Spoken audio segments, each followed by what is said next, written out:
Welcome back to ConvinceMeAudio.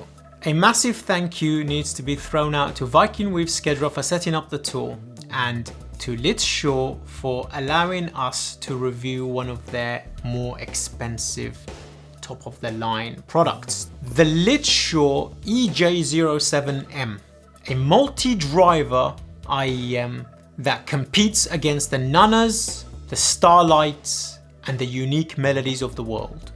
A multitude of drivers, and it has a lot to say. Let's begin.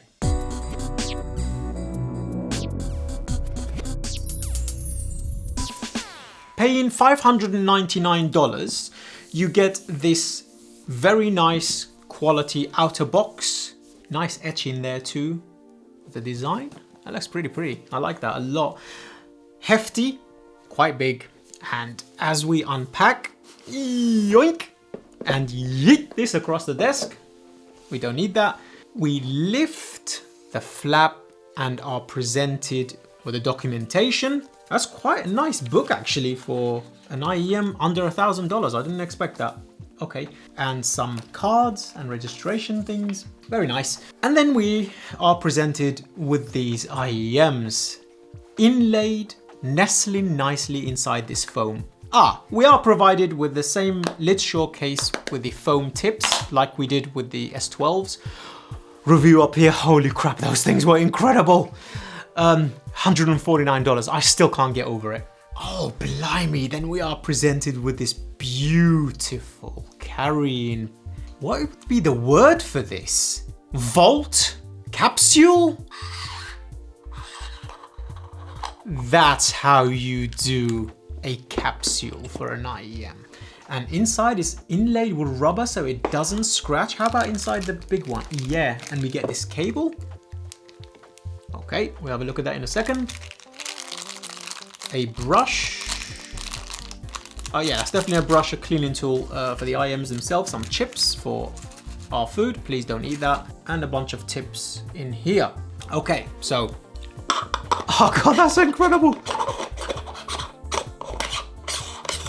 Maybe you can keep your private things in here, you know? Things people won't touch. Wow, Jesus Christ, this is incredible.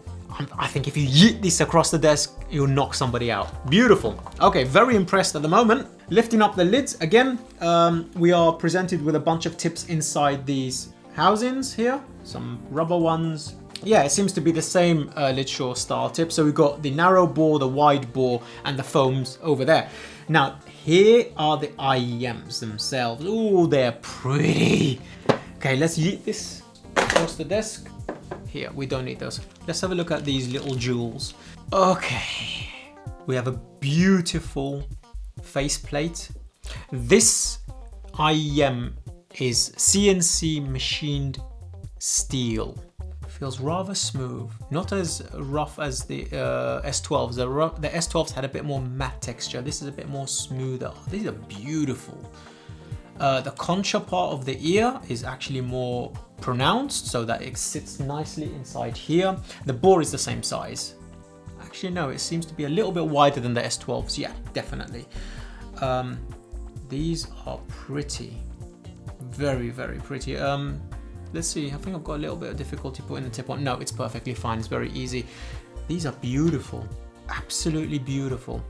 Taking a tour around this IEM, beautiful shape to sit precisely inside the ear, like so. Yeah, works perfectly well. Beautiful. Now, going back to the accessories and cable, setting these aside for now, put it on top of the book here. We have a OCC copper 100 strand cable, very soft, braided. I prefer the S12 cable by a million miles. These are 2-pin, perfectly in line. Everybody's satisfied. Where's the other one? Oh God, I need to find the second hole. I always have difficulty finding the second hole. Okay. Getting down to the nitty gritty, the specifications of this IEM, we are looking at a 20 Hz to 30 kilohertz. So quite a wide range of the frequency response. That's pretty damn good. I can't get over how beautiful the faceplate is. That's really stunning. It's absolutely stunning. 107 dB sensitivity, so they are a bit harder than the S12 to drive and harder than a lot of other things too. These types of multi-driver IEMs do require a lot of current to be driven properly as well. Inside this beautiful CNC steel shell, we have 110mm carbon nano dynamic driver, 2 balanced armatures, 4 electrostatic drivers for the treble region. So it's a multi-driver IEM, just like the unique Melody Mests, like the Nanas. And this seems to be the trend at the moment, to throw as many drivers into the IEM and hope that it sounds fantastic. Obviously, each of the different separate drivers taking a different part of the frequency response, and unfortunately there you have to deal with crossover issues, and we will get onto if this has it or not. So that gets the housekeeping out of the way. Beautiful design, fantastic accessories, and not too bad of a price point. You're not in the multi-kilobuck territory as it stands. Let's talk about the overall sound quality of these IEMs. Now, these IEMs are a very, very dark sound signature, very V-shaped, but probably some of the darkest sounding IEMs I have actually tried on this channel. Sub-bass is very elevated, treble region is very, very forward, and the mid-range is very, very laid back. It's an interesting IEM with some really funny quirks that some people, I'm sure, will absolutely love. So let's break down the frequency response. Now, the sub-bass region on this IEM is authoritative.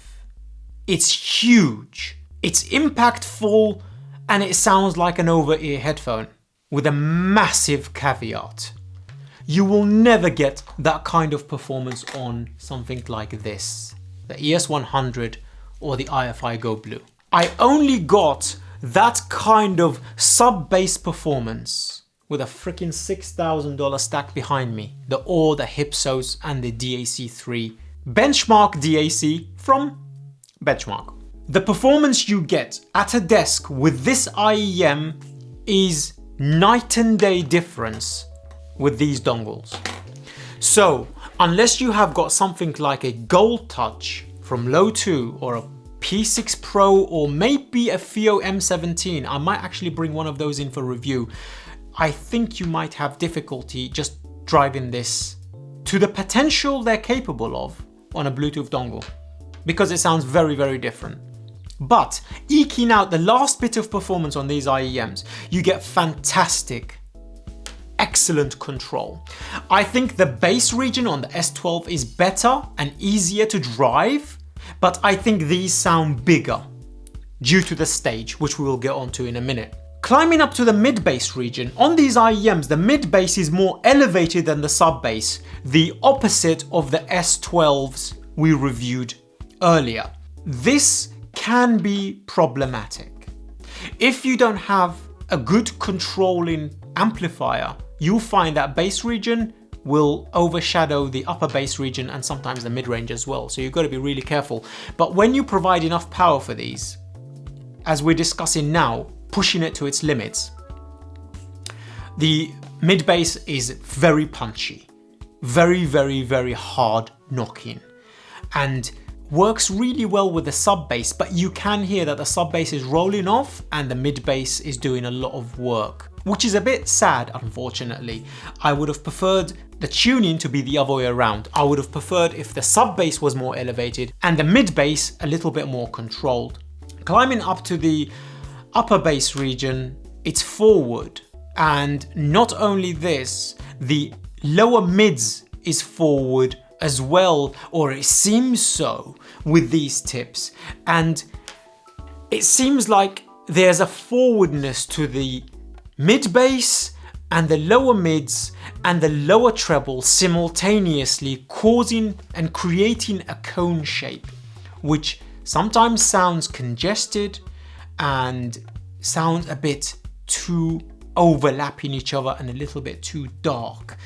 I am not personally a massive fan of this tuning subjectively, but some people might prefer this for some genres that we will discuss a little bit later. But unfortunately, the upper bass region is a little bit too forward to my liking. In the bass region overall is so dark that sometimes, unless it's on a very revealing and a very kind of high performing stack like behind me, things get lost, instruments get lost, texture gets lost, detail gets lost. I think the best place for these IEMs would be at a desk. On the go, unless you got something really, really special, like a Gold Touch, I think you're just gonna get an okay sound that is not worthy of the actual price point, you know? I think the S12s will serve you so much better if you're just planning to run around with it. Definitely not this one, unless, like I stated, you've got something really, really powerful with a lot of current, or you're using it at the desk. They're extremely comfortable, by the way. The ergonomics is absolutely fantastic.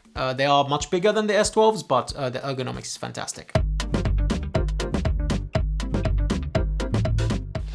Let's climb up to the lower mid-range region. The lower mid-range region is forward, like I stated, overly dark because of the other part of the frequency response in the bass region and in the mid-range. And it sounds a bit small as well. Vocals sound a bit small, instruments can sound a little bit small. The over-enveloping nature of the IEM is from the bass and the treble, so the mid-range is rather lost. And that conversation carries on to the mid-mids, which basically is recessed, dark, and climbing up to the upper mid-range, it's even darker and even further back. Yet the lower treble region does come forward again now, and then it rises exponentially from lower treble to mid treble to upper treble, giving you good air, giving you incredible detail. It's a proper V-shape IEM. For those people who love V-shape will absolutely love this IEM. It's something that's designed for you guys. God, this is so pretty. Let's buff it a little bit. Oh, this is so pretty.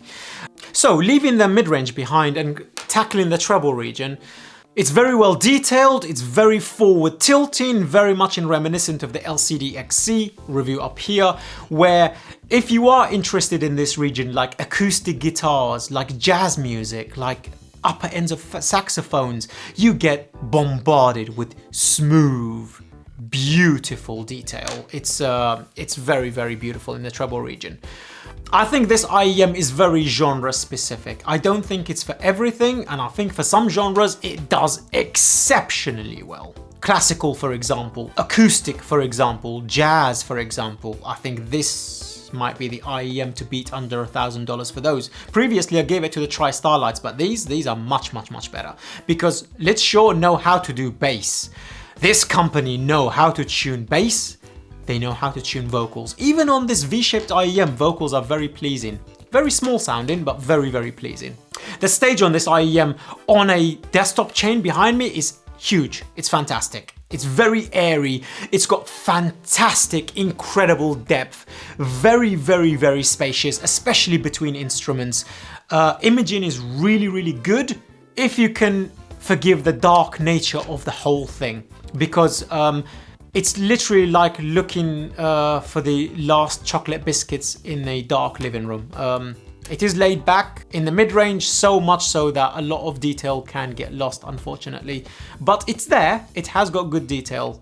It's just very, very laid back, and it's not really presented to you, except in the treble region. In the treble region, you get detail galore, and it's all in your face, and it's all right there in front of you.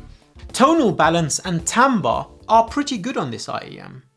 Are pretty good on both of the Shuoers, actually. I'm really, really surprised. It seems to work very well to the tuning of the IEM itself. You don't get any sibilances, you don't get any bad snaps or crackles or from drumsticks.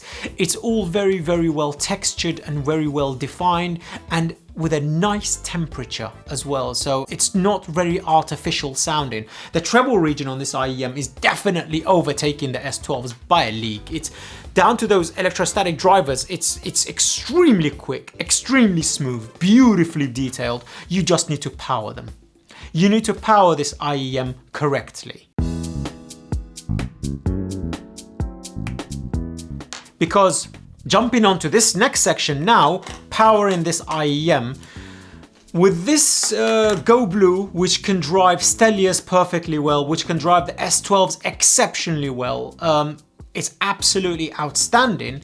On this IEM, it makes it sound rather mediocre and overly smooth in the bass region, overly smooth in the mid-range, and not enough oomph for the sub-bass, but plenty of power for the mid-bass. So you can imagine the mid-bass, the lower mids, and the lower treble all come forward on the IFI Go Blue. But on the OR and the Hypsos and the DAC3, these IEMs truly show their spectacular performance of that V-shape tuning that the company have gone for. So you do need something seriously powerful to drive it. A90, D90 stack kind of thing.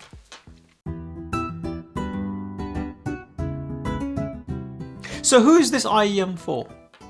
If you love V-shape, you will love this. If you love treble detail, forward smooth treble detail because of the instruments from the genres you're listening to specifically, this IEM is for you. If you love mid-range, like myself, if you're a mid-range freak, this is not for you. If you love bass, if you love sub-bass, this IEM is for you with the caveat of being able to power it properly. Either on the go or on the desk. You need lots and lots of power. Electrostatic drivers are notorious for this. You need a lot of current and you need a lot of power. Otherwise, you just get discordant, overly sharp mess. You need serious control. Subjectively, personally, I prefer the LETSHUOER S12s. I think they are better for all around. I think the sacrifice you make in the mid treble to the upper treble is worth it because of the mid-range and bass region and the easy drivability and the compatible genres it actually assists and goes with. It's fantastic. This is more acoustic, classical and jazz. It's a king for that. It's absolutely special for that. And lots of power, as I keep stating over and over and over again, but it's important. This is very difficult to drive properly on the go on something with very little power. So that brings us to the scores. This IEM, I give 3 solid tigers for the presentation, for how good it is, for the genres it's asking for, and for how incredible it scales up at a desk. Thank you, LETSHUOER, for letting ConvinceMeAudio be part of the review tour, and thank you to Viking with Skedra. I do appreciate it, mate. Thank you for setting up the tour. It's wonderful. I'm very grateful that CMA is on the tour. I would like to extend a massive thank you to our Patreon members for supporting the channel. I really do appreciate it. And if you want to join them too, you get early reviews, my first impressions of equipment as they come in the Audio Lounge private Telegram chat. I usually communicate via voice in there in detail about my hot takes on equipment as they land, and reviews are obviously released to you guys before YouTube. And I would like to extend a massive thank you to our public Telegram chat. It's really taken off there. It's wonderful. I really do appreciate it. Thanks a lot. I am Koji CEO. I will see you next time. Peace.